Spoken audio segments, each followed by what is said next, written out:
We begin tonight with the 4 candidates competing to lead the city of San Diego's District 8, facing off at a packed forum. Good evening and thanks so much for joining us. I'm Marcella Lee. I'm Carlo Chiquetta. With nearly 150,000 residents, District 8 includes Barrio Logan, San Ysidro, Otay Mesa, and the Tijuana River Valley.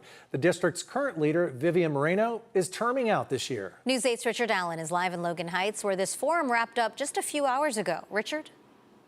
Well, Carlo and Marcella, that's right. The 4 Democratic candidates vying to represent District 8 made their case to a packed audience at tonight's forum, sponsored by the League of Women Voters. Now, before the forum got underway, I actually had a chance to speak one-on-one with each of the candidates. I started off by asking them what sets them apart from their competition. I'm a lifelong resident of the district. I've also worked my entire life in the community, and I want to make sure we get our fair share. I think I'm the one candidate that's coming as an outsider, right? Not politics as usual. Not only did I grow up in the district, but I also have the experience of working in City Hall for the past 10 years. As the only woman, I mean, we really know how to multitask and get things done, so I'm ready to go. Venus Molina, an Ocean View Hills resident who grew up in Sherman Heights, has worked as a City Hall staffer for the past 2 decades, now serving as the District 2 Chief of Staff. She says as a single mom, tackling the cost of living is her top priority, and also has some ideas for tackling the city's budget crisis. I think there's a lot of things we can do. There's leases that are, month to month. There's leases that are expired that we have to review. There's 178 leases right now that are month to month that we need to review. 900 overall that we need to really kind of revisit and bring in some money. Gerardo Ramirez also works at City Hall currently as Chief of Staff to Councilwoman Vivian Moreno, who he's now seeking to replace. His top priority, fighting for District 8's fair share of city services. And he says his past decade in public service would serve him well. Knowing where to advocate, because if you're barking at the wrong tree, you're not going to get anything done. So knowing how to get those results, knowing what levers to pull in City Hall, that's when experience comes in huge. Rafael Perez, a real estate agent and instructor who lives in Sherman Heights, touts his political outsider status as an advantage. He says focusing on addressing the Tijuana River Valley sewage crisis is the district's and his main priority.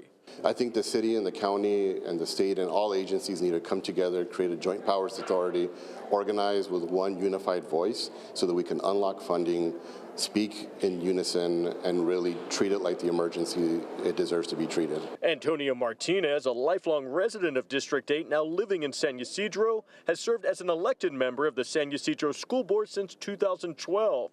Infrastructure maintenance is one of his main focuses, especially when it comes to preventing future flooding in the district. He also has a vision for tackling the city's budget crisis. Obviously, minimize cuts. We need to diversify our revenue streams and think creatively on that. And also look to see if we can apply from state and federal grants that are out there that I don't think are being underutilized by the city.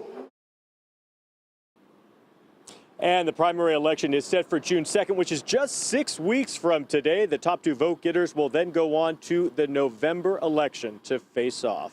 Marcella? Richard, we're just 6 weeks away from that primary election, and voters are starting to think more seriously about their candidate picks. Has the San Diego County Democratic Party itself at this point endorsed any of these 4 candidates running for District 8? Well, actually, they haven't. So the county's Democratic Party has looked at all of the candidates. They've actually rated all 4 of the candidates in District 8 as qualified for the position, but they have declined to endorse one specific candidate. It's interesting because in the other district races, 2, 4, and 6, they have endorsed a specific candidate in each of those races, but in District 8 here, it is up for grabs. So Marcella? A lot of issues to sort through for the people voting for that district seat. Thanks so much, Richard. Thank you.